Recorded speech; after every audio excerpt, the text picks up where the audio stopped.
of the Real Estate Night School, your gateway to premium online real estate education. And you know how we do it. Every Wednesday we talk about land investment. So last week I spoke to you about how you can go into land. So like you're buying land to build or buying land to for the purpose of investment and all of those things. So today, like I mentioned last week, we're going to continue on this series on how not to lose money, how not to lose your money in the land business. Because I've had stories, a series of stories. I bought land and all of those things. The land did not appreciate and all of that. So we are going to be looking at what are the steps that you need to take, because there is a how. I've been buying land now for upward of 12 years, and I've got a lot of experience. I've got a lot of experiences, whether you're buying from the primary market or you're buying from the secondary market. A whole lot of experience is one of the things I've gathered. I'm going to be sharing them. Some of the mistakes I've made, some of the mistakes we have even made as an organization, I'm going to be sharing them with you so that you can learn from them and you will not be able to make such mistakes. When it comes to land, there are steps you really need to take, and so that you will not make you will not fall victim. So every Wednesday, if you are really interested in land, you need to quickly subscribe to the channel on any of the platforms you are watching us from, and you can get started. Okay, so today I'm starting a series on this land thing, and so this series is going to take us through what are going to be the step-by-step way of acquiring a piece of land. Number one of which is purpose. When you want to buy a piece of land, you need to establish purpose. I mean, it has been said that when the purpose of a thing is not known, definitely abuse is inevitable. So why do I want to buy land? There are so many reasons why people want to buy land. It can be that, oh, my friend who just bought land, this is what I want to buy. Somebody advertised land to me, this is what I want to buy. Now land people they buy now.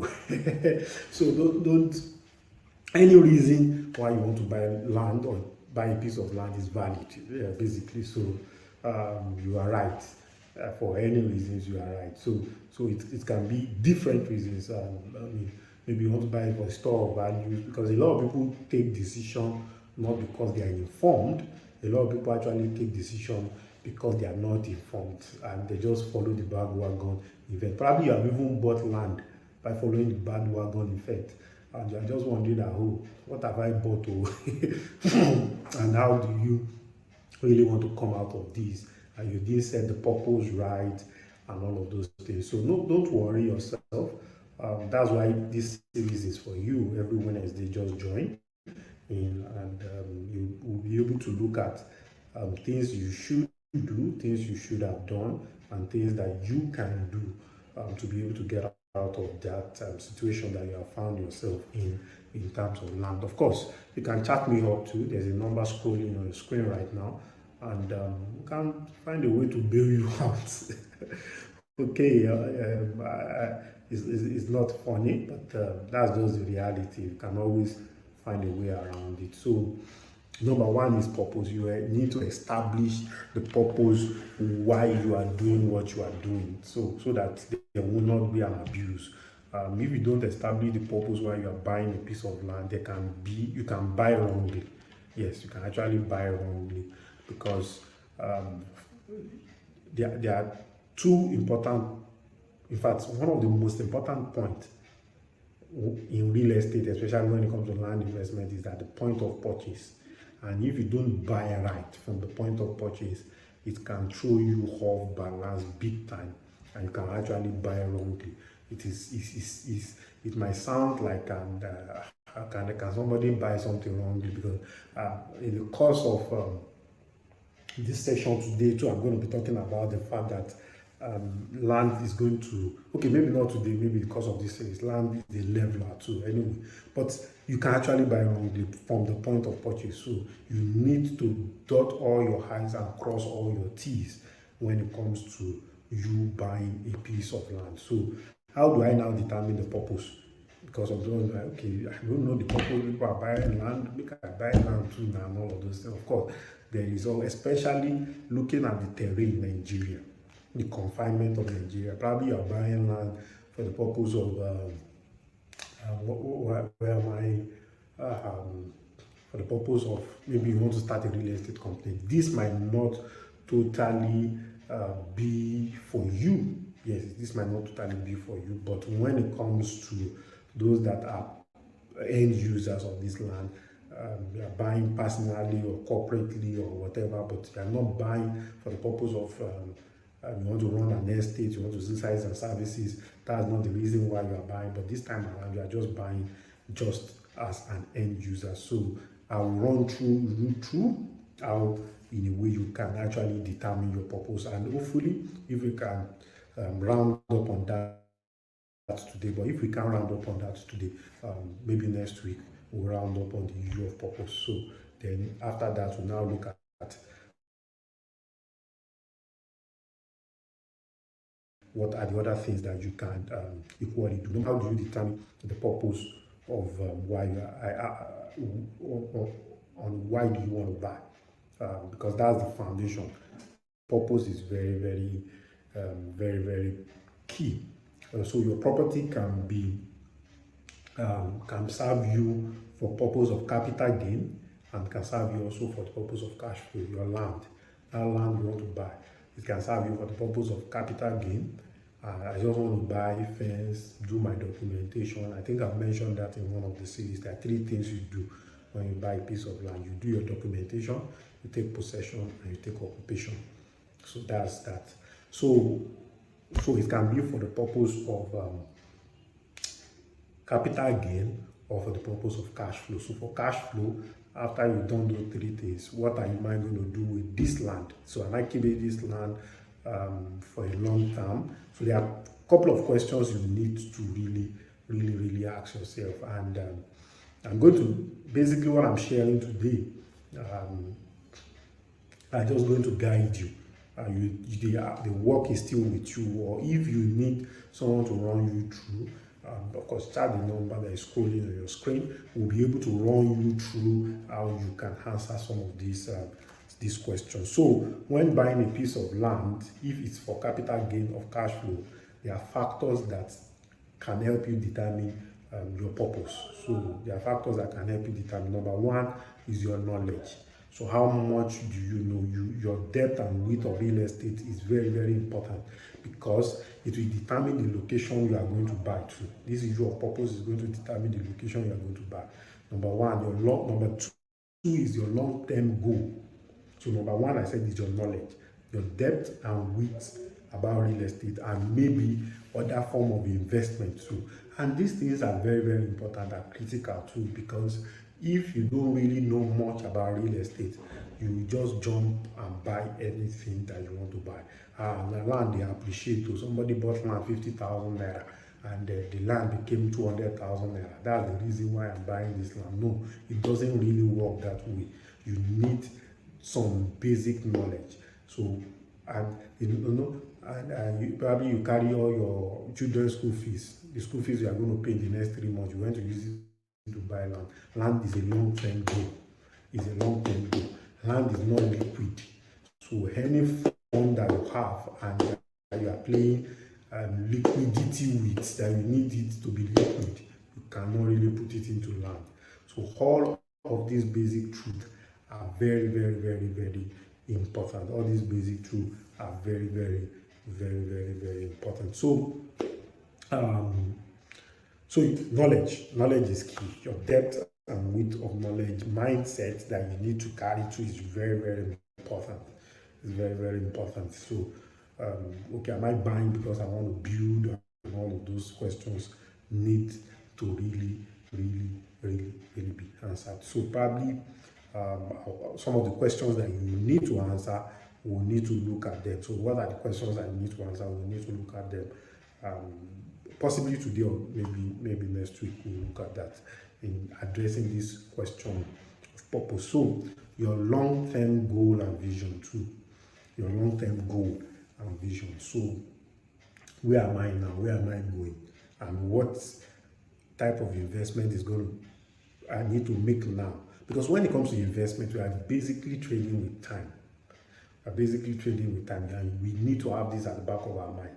We are basically trading with time, and time is our asset when it comes to investment. So this is key.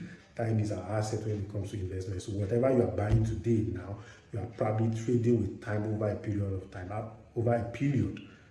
So the time you are buying now. There's a saying that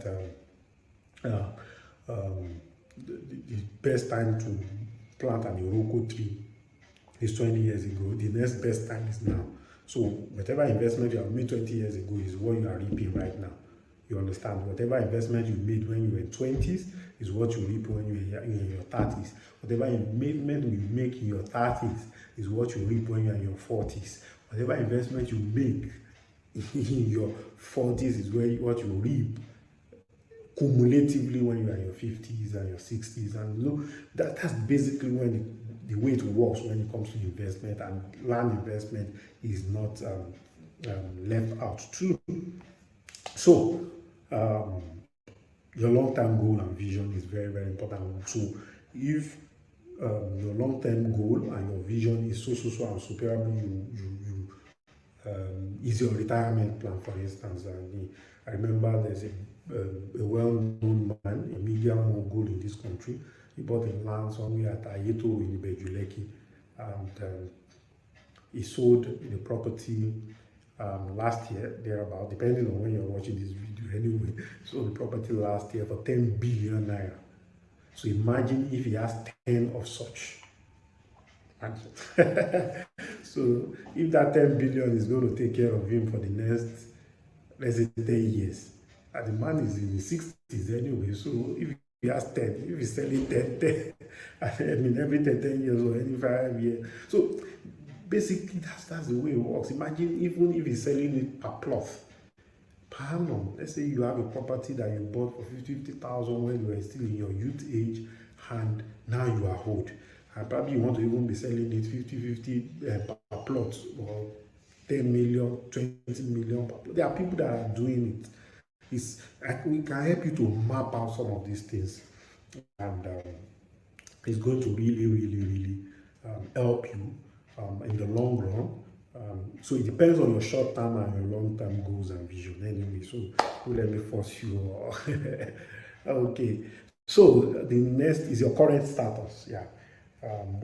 Your current status is very, very important. Your current status. So your age. Your age will help you to determine the purpose why you are buying. Your income will help you determine the purpose. So these are, see, purpose is the foundation for not losing anything. So the reason why you need to do is more or less like a workshop that you really need to carry out. It's a workshop that you really need to carry out. Your income and your disposable, your income and also your disposable income. Because most of the time, the right way to actually invest is that whenever you make money, you invest first and you spend your disposable income. But of course, Nigerians, most of the time, we spend first and we invest later. So anyone that category that you have to, you can always be accommodated in the business of land investment. You understand? So the next thing is your disposable time. Your disposable time. Time is key. When I mean disposable time, if you are always very busy, there are type of land investment that you should not even go into. I remember that somebody wanted to make an investment and I was to advise the person. So there's a land somewhere between Shagam and Abeokuta. I mean, good location. I mean, in the next 20 years, that place is going to 10x or 20x. A possibility of even 100x is there. And was going to get an acre for about 150,000 many years ago. And I told him, I said, unless you have the money to fence this land around, man, don't buy. It's a good one, but not for someone like you. If you can be coming here every month, I would have said you should both. You should go ahead and buy, but you don't have that time, so the disposable time is not there and all of that. So eventually went back and said, okay, see, I was able to do some of this analysis for him, and he said, okay, instead of me buying huge, let me just buy 10 acre. And immediately after buying the 10 acre, about 2-3 months later, he did a dual fence around the plot of land, and now he has done a full fence and get it. And about a couple of months ago, I visited that area. The Chinese have come to that area and have bought the whole environment. If he had not secured that land, he will have lost that land. So these are some of the things that people do. I mean, by me being on that land, barely seeing the land, I was able to advise him. He saved himself a lot. In fact, he saved himself money, sweat, time, and headache. So, and he's perfecting the document as I'm talking to you now, because he now saw the value of what his land could have been. And imagine if he didn't secure it. One day you just come and you discover that people are started using it. You start dragging the people that sold the land to him, and at the end of the day, probably will end up as a court case, and there will be no reasonable future or reasonable solution to all of these things. So these are some of the few points I believe can help you. And I will look at the last factor in the next episode, and we'll be able to take it up from there. So answer some of the questions that I have mentioned, some of the whys and the how and all of those things that will be answered also. Thank you also very much for staying tuned, and we always promise that it's going to be a 15-minute video, but you know, sometimes if it overshoot 15 minutes, it's not bad. So thank you all very much. And 9 p.m. tomorrow, I will be talking about housing investments. And stay tuned. You don't want to miss it at all. So it's my honor and privilege to present to you Richnest by LifePage Cooperative. Richnest by LifePage Coop is essentially a co-ownership scheme. The idea that we have with the co-ownership scheme under LifePage Cooperative, it's my honor and privilege to present to you Richnest by LifePage Cooperative. Richnest by LifePage Coop is essentially a co-ownership scheme. The idea that